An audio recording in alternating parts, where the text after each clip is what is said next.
Welcome to wishful ಅಡುಗೆ ಮನೆ. ನೋಡಿ, ಇವತ್ತೊಂದು ಸೂಪರಾಗಿ ಡಿಫ್ರೆಂಟಾಗಿ ಒಂದು ರೆಸಿಪಿನ ಮಾಡ್ಕೊಳ್ಳೋಣ. ತುಂಬಾ ಸುಲಭವಾಗಿ ಮಾಡ್ಕೊಬೋದು. ಮೊದಲಿಗೆ ಒಂದು ಪ್ಯಾನ್ನ ತೊಗೊಂಡಿದ್ದೀನಿ. ಒಂದು ಬೌಲ್ ಆಗುವಷ್ಟು ನೀರನ್ನು ಹಾಕ್ಕೊಂಡಿದ್ದೀನಿ.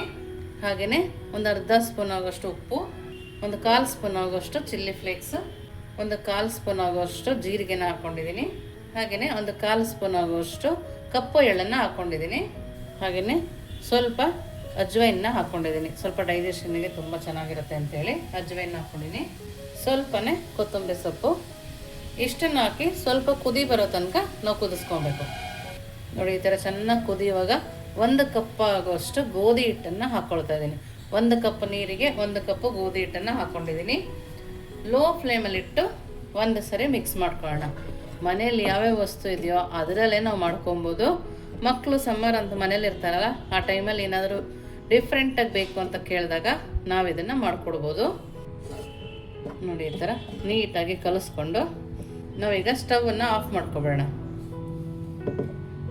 ನೋಡಿ ನೋಡಿ ಈ ಥರ ಚೆನ್ನಾಗಿ ಮಿಕ್ಸ್ ಮಾಡಿ ಲಿಡ್ಡನ್ನು ಕ್ಲೋಸ್ ಮಾಡಿ ಪಕ್ಕಕ್ಕೆ ಎತ್ತಿಟ್ಕೊಂಡು ನೆಕ್ಸ್ಟ್ ಏನು ಮಾಡೋದು ನೋಡೋಣ ಬನ್ನಿ. ನೋಡಿ, ಇವಾಗ ಒಂದು ಪ್ಯಾನ್ ತಗೊಂಡು ಒಂದು 3 ಸ್ಪೂನ್ ಆಗುವಷ್ಟು ನಾನಿಲ್ಲಿ ಎಣ್ಣೆನ ಹಾಕ್ಕೊಳ್ತಾ ಇದ್ದೀನಿ. ಅದಕ್ಕೇ ಸ್ವಲ್ಪ ಜೀರಿಗೆ, ಒಂದು ಅರ್ಧ ಸ್ಪೂನ್ ಆಗುವಷ್ಟು ಸೋಂಪು, ಹಾಗೆಯೇ ಕುಟ್ಟಿ ಇಟ್ಕೊಂಡಿರೋ ಧನಿಯಾ ಬೀಜ, ಸ್ವಲ್ಪ ಹಸಿಮೆಣಸಿನ್ಕಾಯಿ, ಇದೆಲ್ಲದನ್ನು ಲೋ ಫ್ಲೇಮಲ್ಲೇ ಹಾಕ್ಕೋಬೇಕು.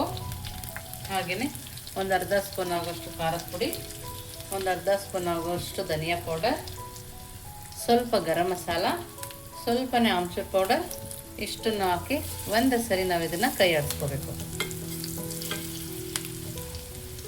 ನಾವು ಬೇಯಿಸಿಟ್ಕೊಂಡಿರೋ ಆಲೂಗಡ್ಡೆನ ಹಾಕೋಣ. ಬೇಯಿಸಿ ಚೆನ್ನಾಗಿ ಸ್ಮ್ಯಾಶ್ ಮಾಡಿ ಇಟ್ಕೊಂಡಿದ್ದೆ ಆ ಆಲೂಗಡ್ಡೆನ ಇದರಲ್ಲಿ ಹಾಕೋಬೇಕು.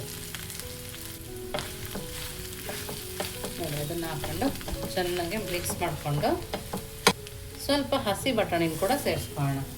ಸ್ವಲ್ಪ ಉಪ್ಪು, ಮೊದಲೇ ಆಲೂಗಡ್ಡೆ ಬೇಯುವಾಗ ಕೂಡ ಸ್ವಲ್ಪ ಉಪ್ಪು ಹಾಕಿರ್ತೀವಿ. ಹಾಗಾಗಿ ಇವಾಗ ಹಾಕುವಾಗ ನೋಡಿಬಿಟ್ಟು ಹಾಕ್ಕೋಬೇಕು. ಈ ಥರ ಸ್ಮ್ಯಾಶ್ ಮಾಡ್ಕೊಳ್ತಾ ನೀಟಾಗಿ ಕಲಿಸ್ಕೊಂಬರೋಣ. ನೋಡಿ, ಈ ಥರ ನೀಟಾಗಿ ಸ್ಮ್ಯಾಶ್ ಮಾಡ್ತಾ ಕಲಿಸ್ಕೊಂಡಾಗ ರುಚಿನೂ ಸಕ್ಕದಾಗಿರುತ್ತೆ, ಟೇಸ್ಟಿಯಾಗಿ ಕೂಡ ಇರುತ್ತೆ. ಇವಾಗ ಇದಕ್ಕೆ ಸ್ವಲ್ಪನೇ ಕೊತ್ತಂಬರಿ ಸೊಪ್ಪನ್ನು ಹಾಕ್ಕೊಳ್ತಾ ಇದ್ದೀನಿ.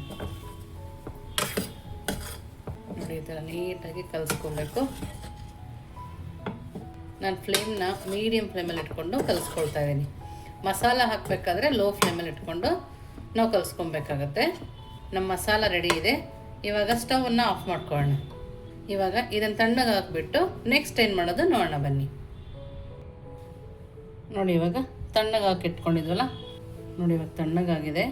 ಸ್ವಲ್ಪ ಕೈಯನ್ನು ಒದ್ದೆ ಮಾಡಿಕೊಂಡು ನಾವು ನೀಟಾಗಿ ಕಲಿಸ್ಕೊಬೇಕು. ನೋಡಿ, ಈ ಥರ ನಾದ್ತಾ ನೀಟಾಗಿ ನಾವು ಇದನ್ನು ಕಲಿಸ್ಕೊಳ್ಳೋಣ. ಜಾಸ್ತಿ ನೀರು ಹಾಕೋಬೇಡಿ. ಕೈಯಲ್ಲಿ ಈ ಥರ ತಕ್ಲಿಸ್ಕೊಳ್ತಾ ಕಲಿಸ್ಕೊಂಡ್ರೆ ಹದ ಗೊತ್ತಾಗುತ್ತೆ. ನೀವಿನ್ನೂ ನಮ್ಮ ವಾಟ್ಸಪ್ ಗ್ರೂಪಿಗೆ ಜಾಯಿನ್ ಆಗಿಲ್ಲ ಅಂದರೆ ವಿಶ್ಫುಲ್ ಅಡುಗೆ ಮನೆ ವಾಟ್ಸಪ್ ಗ್ರೂಪ್ಗೆ ಜಾಯಿನ್ ಆಗೋದನ್ನು ಮರಿಬೇಡಿ. ನೀವಿನ್ನೂ ನಮ್ಮ ಚಾನಲ್ ಸಬ್ಸ್ಕ್ರೈಬ್ ಆಗಿಲ್ಲ ಅಂದರೆ ಕೂಡ ಸಬ್ಸ್ಕ್ರೈಬ್ ಆಗಿ. ನಿಮ್ಗೆ ಯಾವ್ದಾದ್ರು ರೆಸಿಪಿ ಬೇಕಂದರೆ ವಾಟ್ಸಪ್ ಗ್ರೂಪಲ್ಲಿ ಕಮೆಂಟ್ ಮೂಲಕ ತಿಳಿಸಿದ್ರೆ ಆ ರೆಸಿಪಿನ ಮಾಡಿ ತೋರಿಸ್ತೀವಿ. ನೋಡಿ, ಈ ಥರ ಚೆನ್ನಾಗಿ ನಾದ್ಕೊಬೇಕು. ಮತ್ತು ಜಾಸ್ತಿ ನೀರು ಹಾಕ್ಕೋಬೇಡಿ. ಸ್ವಲ್ಪನೇ ನೀರನ್ನು ಹಾಕ್ಕೊಂಡು ನಾವು ಇದನ್ನು ನಾದಬೇಕು. 1 ಸ್ಪೂನ್ ಅಥವಾ 2 ಸ್ಪೂನು ಹಾಕೊಂಡು ನಾದಿದ್ರೆ ಸಾಕಾಗತ್ತೆ. ನೋಡಿ, ನಾನು ಇವಾಗ ಚೆನ್ನಾಗಿ ನಾದ್ಕೊಂಬರ್ತೀನಿ. ನೋಡಿ, ಇವಾಗ ಈ ಥರ ನಾದಿದ್ದೀವಲ್ಲ, ನೋಡಿ ಈ ಥರ ಚೆನ್ನಾಗಿ ನಾದಿರೋದನ್ನು ಒಂದು 5 ನಿಮಿಷ ಲಿಡ್ಡನ್ನು ಕ್ಲೋಸ್ ಮಾಡಿ ಪಕ್ಕಕ್ಕೆ ಇಟ್ಕೊಳ್ಳೋಣ. ನೆಕ್ಸ್ಟ್ ಏನು ಮಾಡೋದು ನೋಡೋಣ. ನೋಡಿ, ಇದರಲ್ಲಿ ಒಂದು ಬೌಲಲ್ಲಿ ಸ್ವಲ್ಪ ನೀರನ್ನು ತೊಗೊಂಡಿದ್ದೀನಿ. ಅದಕ್ಕೆ 1-2 ಸ್ಪೂನ್ ಆಗುವಷ್ಟು ಗೋಧಿ ಹಿಟ್ಟನ್ನು ಹಾಕ್ಕೊಳ್ತಾ ಇದ್ದೀನಿ. ಇದಕ್ಕೇ ಸ್ವಲ್ಪ ಉಪ್ಪು, ಸ್ವಲ್ಪನೇ ಚಿಲ್ಲಿ ಫ್ಲೇಕ್ಸ್ ಹಾಕ್ಕೊಂಡು ಚೆನ್ನಾಗಿ ಗಂಟಿಲ್ಲದೆ ಇರೋ ಥರ ನಾವು ಇದನ್ನು ಕಲಿಸ್ಕೊಬೇಕು. ನೋಡಿ, ಇಲ್ಲಿ ಒಂದು ಗಂಟು ಇಲ್ಲ, ಈ ಥರ ನಾವು ಇದನ್ನು ಕಲಿಸ್ಕೊಬೇಕು. ನೋಡಿ, ಎಷ್ಟು ತೆಳು ಅಂತ ತೋರಿಸ್ತೀನಿ. ನೋಡಿ, ಈ ಥರ ಕನ್ಸಿಸ್ಟೆನ್ಸಿಲಿ ಇರಬೇಕು. ಇವಾಗ ಇದನ್ನು ಪಕ್ಕಕ್ಕೆ ಎತ್ತಿಟ್ಕೊಳ್ಳೋಣ. ನೋಡಿ, ಇವಾಗ ಲಿಡ್ಡನ್ನು ಓಪನ್ ಮಾಡಿ ಒಂದು ಸರಿ ಕೈನ ತೇವ ಮಾಡಿಕೊಂಡು ಈ ಥರ ನಾದ್ಕೊಳ್ಳೋಣ. ನೋಡಿ, ಈ ಥರ ಚೆನ್ನಾಗಿ ನಾದ್ಕೊಂಡು ಸ್ವಲ್ಪನೇ ತಗೊಳ್ತಾ ಇದ್ದೀನಿ ನಾನು ಹಿಟ್ಟು. ಇಷ್ಟು ಹಿಟ್ಟನ್ನು ತಗೊಂಡು ಸ್ವಲ್ಪ ಗೋಧಿ ಹಿಟ್ಟನ್ನು ಇದ್ರ ಮೇಲೆ ಉದುರಿಸ್ಕೊಂಡು ಮೀಡಿಯಮಾಗಿ ಇದನ್ನು ಲಟ್ಟಿಸ್ಕೊಳ್ಳೋಣ. ನೋಡಿ ಈ ಥರ ಲಟ್ಟಿಸ್ಕೊಂಡು ಇವಾಗ ಈ ಥರದೊಂದು ಬೌಲ್ನ ತಗೊಂಡು ಕಟ್ ಮಾಡ್ಕೊಳ್ಳೋಣ. ನೋಡಿ ಈ ಥರ ನೋಡ್ತಾ ಇದ್ದೀರಲ್ಲ, ಈ ಥರ ಮಾಡ್ಕೊಬೇಕು. ಇಷ್ಟು ತೆಳುವಿದ್ರೆ ಸಾಕಾಗತ್ತೆ. ನಾವು ಈ ಥರ ಮಾಡ್ಕೊಂಡು ಎಲ್ಲದನ್ನು ಪಕ್ಕಕ್ಕೆ ಎತ್ತಿಟ್ಕೋಬೋದು. ನೋಡಿ ಈ ಥರ ರೆಡಿ ಮಾಡ್ಕೊಳ್ತೀನಿ.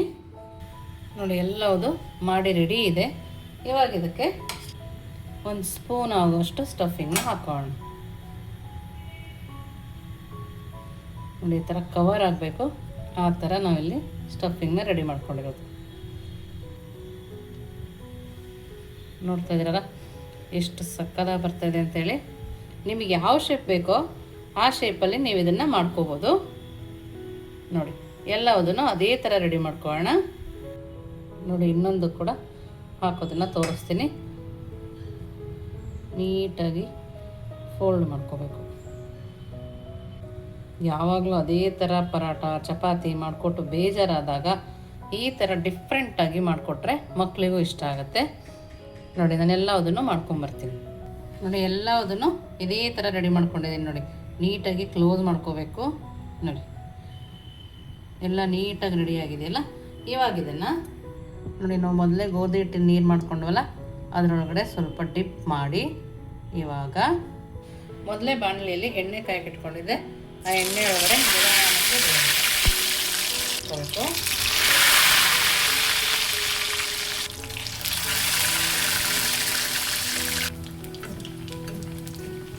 ನೋಡಿ ಒಂದೇ ಸರಿ ಹಾಕಿ ಸಡನ್ನಾಗಿ ಕೈ ತಿರುಗಿಸ್ಕೋಬಾರ್ದು, ನಿಧಾನಕ್ಕೇ ನಾವು ಇದನ್ನು ಕೈ ಆಡಿಸ್ಕೋಬೇಕು. ನೋಡೋಕ್ಕೆ ಎಷ್ಟು ಚೆನ್ನಾಗಿ ಕಾಣಿಸ್ತದೆ ಅಲ್ಲ. ಖಾರ ಕರ್ಜಿಕಾಯಿ ಅಂದರೂ ತಪ್ಪಿಲ್ಲ, ಅಷ್ಟು ಚೆನ್ನಾಗಿರುತ್ತೆ. ನಾನು ಇದನ್ನು ಮೀಡಿಯಮ್ ಫ್ಲೇಮಲ್ಲಿ ಇಟ್ಕೊಂಡೆ ಬೇಯಿಸ್ಕೊಳ್ತೀನಿ. ನೋಡಿ ಎರಡೂ ಕಡೆ ತಿರುಗಿಸ್ತಾ ಮೀಡಿಯಮ್ ಫ್ಲೇಮಲ್ಲಿ ಇದನ್ನು ಬೇಯಿಸ್ಕೊಂಬರ್ಬೇಕು. ನೋಡಿ ಎಷ್ಟು ಚೆನ್ನಾಗಿ ಬೆಂದಿದೆ, ನೋಡ್ತಾ ಇದ್ದೀರಲ್ಲ. ತುಂಬ ಅಂದರೆ ತುಂಬಾ ಚೆನ್ನಾಗಿ ಬಂದಿದೆ. ಇವಾಗ ಇದನ್ನು ತಗೊಂಡ್ರೆ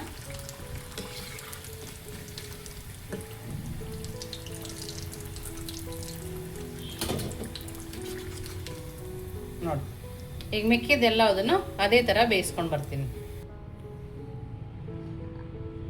ನಮ್ಮದೆಲ್ಲ ಗರಿ ಗರಿ ಆಲೂ ರೆಸಿಪಿ ರೆಡಿಯಾಗಿದೆ. ನೋಡ್ತಿರ್ಬೋದು ಎಷ್ಟು ಕ್ರಿಸ್ಪಿಯಾಗಿದೆ ಅಂತ. ನೋಡಿ ತುಂಬಾ ಕ್ರಿಸ್ಪಿಯಾಗಿ ತುಂಬಾ ಸಕ್ಕತ್ತಾಗಿರುತ್ತೆ. ಒಂದು ಸರಿ ನಿಮ್ಮ ಮಕ್ಕಳಿಗೆ ಇದು ಮಾಡಿಕೊಡಿ, ಪದೇ ಪದೇ ಇದನ್ನೇ ಮಾಡಿಕೊಡ್ಬೋದು. ತುಂಬ ಸುಲಭ ಕೂಡ ಇದೆ, ಮನೇಲೇ ಮಾಡಿರೋದ್ರಿಂದ ಆರೋಗ್ಯವಾಗಿ ಕೂಡ ಇರುತ್ತೆ. ಗೋಧಿ ಹಿಟ್ಟಲ್ಲೇ ಕೂಡ ಮಾಡಿದ್ದೀವಿ, ಹಾಗಾಗಿ ತುಂಬಾ ಚೆನ್ನಾಗಿರುತ್ತೆ. ಎಲ್ಲವುದು ಕೂಡ ಒಂದಕ್ಕಿಂತ ಒಂದು ತುಂಬಾ ಚೆನ್ನಾಗಿ ಗರಿ ಗರಿಯಾಗಿ ಬಂದಿದೆ. ನಿಮಗೆ ತೋರಿಸ್ತೀನಿ ನೋಡಿ ಎಷ್ಟು ಸಾಫ್ಟಾಗಿದೆ ಅಂತ. ನೋಡಿ ಒಳಗಡೆ ಕೂಡ ಆಲೂಗಡ್ಡೆ ಕರೆಕ್ಟಾಗಿ ಬೆಂದಿದೆ, ತುಂಬ ಸಾಫ್ಟಾಗಿದೆ. ಮೇಲೆ ಗರಿ ಗರಿಯಾಗಿ ಒಳಗಡೆ ಸಾಫ್ಟಾಗಿ ತುಂಬಾ ಚೆನ್ನಾಗಿ ಬಂದಿದೆ. ಟೇಸ್ಟ್ ಅಂತೂ ಅದ್ಭುತವಾಗಿರುತ್ತೆ. ತುಂಬ ಅಂದರೆ ತುಂಬಾ ಚೆನ್ನಾಗಿದೆ. ಖಂಡಿತವಾಗ್ಲೂ ನೀವೊಂದ್ಸರಿ ಮಾಡಿ ಹೇಗೆ ಬಂತು ಅಂತ ವಿಶ್ಫುಲ್ ಅಡುಗೆ ಮನೆಗೆ ಕಮೆಂಟ್ ಮೂಲಕ ತಿಳಿಸೋದನ್ನು ಮರಿಬೇಡಿ. ನೀವಿನ್ನೂ ನಮ್ಮ ಚಾನಲ್ ಲೈಕ್ ಮಾಡಿದ್ರೆ ಲೈಕ್ ಮಾಡಿ, ಶೇರ್ ಮಾಡಿ, ಸಬ್ಸ್ಕ್ರೈಬ್ ಮಾಡಿ. ವಿಶ್ಫುಲ್ ಅಡುಗೆ ಮನೆಗೆ ಥ್ಯಾಂಕ್ ಯು.